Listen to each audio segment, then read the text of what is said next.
Akriti has. Yes, Akriti. Sir, I have a question since Yes. Firstly, thank you so much for the words of wisdom. I mean, really, it is opening up our mind. Like sections of our brains are now sparkling. I'm glad. So, my question is something related to my personal experience. Okay. So since my childhood, I feel there are duties that I have to do. There are responsibilities that I have to fulfill. So I started working at the age of 12, and since then I'm doing things constantly, making decisions, taking, as you said, making choices and figuring out my path. Like me, there are 8 billion other people on the planet. Everybody is doing their own thing and making their own life. But there is somewhere a question which always bothers me. What is the real purpose of me being alive? What is the real purpose of me living this life that I am living? So, if you can. Right. Question is small, but the answer is has to be elaborate. The purpose of our existence. Question, though, it's a very nice question. It's a great question, and I appreciate all of you have some wonderful questions. Let me tell you, questions give a direction to your thinking. The right questions give a direction. There was this Nobel Prize winner of physics.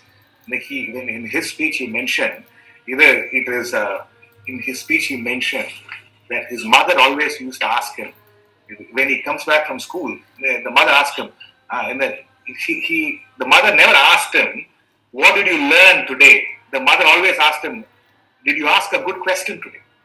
The mother always said, he said, "My mother always asked me that way. And as a result, I got into this habit of," see, you're not questioning others, you're questioning to learn. Yeah. You're questioning to learn. And so, coming to your question of the purpose of existence. The goal of everyone is pursuing is uninterrupted happiness, unbroken bliss. You do various things, could be your work, your relationships, or for what? You want to be happy eventually. Eventually. You want to be happy. It is, that's why I'm saying, so what happens, we think when you're fulfilling a desire, you're going to be happy. That's the problem. We entertain a desire. See, what happens when you entertain a desire or fulfill a desire? The agitations you had in fulfilling the desire subsides. It could be, I don't know, you want to buy a new ornament. You've seen it online, you've gone to the showroom, everything. There's so much of thoughts or associated with buying the ornament. Now you bought the ornament, the desire is fulfilled, it subsides. Mm-hmm. You may use it once or twice in a year. What happens? You again pursue another desire. This is what is happening. Yeah. I always have this notion. It is what if you can answer this question to yourself. What you want now is not what you really want. If you say, if Akriti says, "This is what I want this project to happen," and if it goes in there, that's what that project is granted. Then another pandemic comes in. No. I want the project to happen, but there should not be a second pandemic. It is all that they say. What you want now is not what you really want. So find out what you really want. And if you find out what you really want, you will understand that I am looking for uninterrupted happiness, unbroken bliss. What you're looking at. Through various roles, through various desires, nothing wrong. Go ahead and do it. But understand happiness is an internal phenomenon. It is through external pursuits you try and fulfill something internal. These masters highlighted the purpose of existence is for us to merge with the divinity. That's or to gain or become one with our source, which is the God principle. They say it is. That's why we all have the physical body, mind, and intellect, plus the divinity. Each one of us is a combination of spirit and matter. You use the matter equipment, which is your body, mind, and intellect, to become one with the spirit, which is the divinity. That's the actual. That is the purpose of our existence. That's the reason in the yogic culture you have this jnana mudra. You must have seen a lot of people in meditation. Correct. The way Rupali says, na? The three fingers. Correct. That's how. Three fingers represents body, mind, intellect. And the fourth finger is your ego. Rupali, you can't talk to me that way. Okay? You can't. Nobody he says when your ego is thinking, you will not say, don't talk to me, you don't use this finger and all. No. That's not the way you deal with me. All the time, that's the ego. This is the ego. And this is divinity, the thumb. They say, without the thumb, these four fingers are useless. Mm-hmm. The entire purpose of existence is to use the body, mind, intellect, sharira, manas, buddhi, to deal with the ego, the ahankar, as there is a ahankar bends and connects with divinity. This is the purpose of existence. It was all alag. Now it's a circle, it's infinity. It's infinity. That's the purpose of existence. If through every experience you're able to diminish a certain aspect of your ego, I'm saying self-importance, not self-esteem, not self-respect. We are able to diminish a certain sense of self-importance and ego. And slowly you are getting nearer to divinity. The signs are, there will be a sense of wonderment. Mm-hmm. You've lost that sense of wonderment. You go to a beautiful garden, do you wonder at the nature? I don't know if you've been to Lake District in England.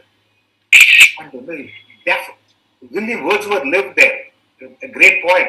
He was going for a walk and he saw in the garden where it says, a host of golden daffodils.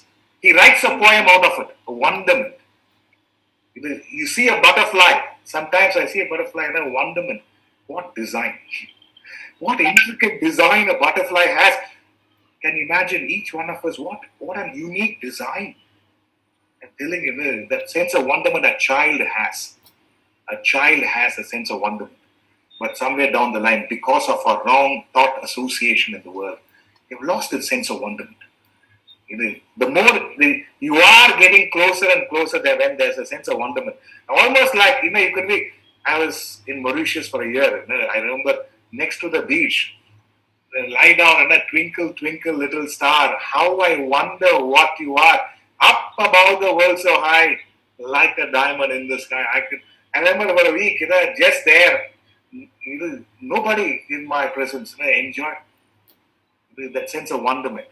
The purpose of existence is to unite with the divinity. That's why it's called yoga. Yoga is derived from the Sanskrit root yuj, means to unite, to join. Religion is derived from two Latin words, re-legare, which also means to unite, to join.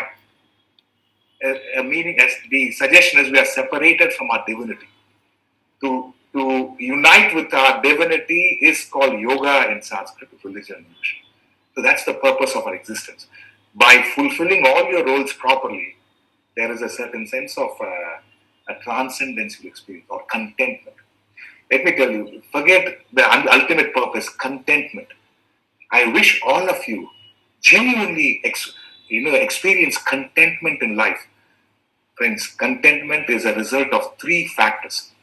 When there is gratitude to the past, acceptance in the present, and aspiration for a future, you're living a contented life. There is gratitude for a future, you're living a contented life.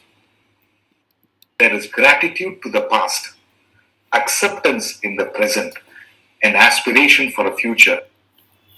Gratitude for the past. You're living a contented life.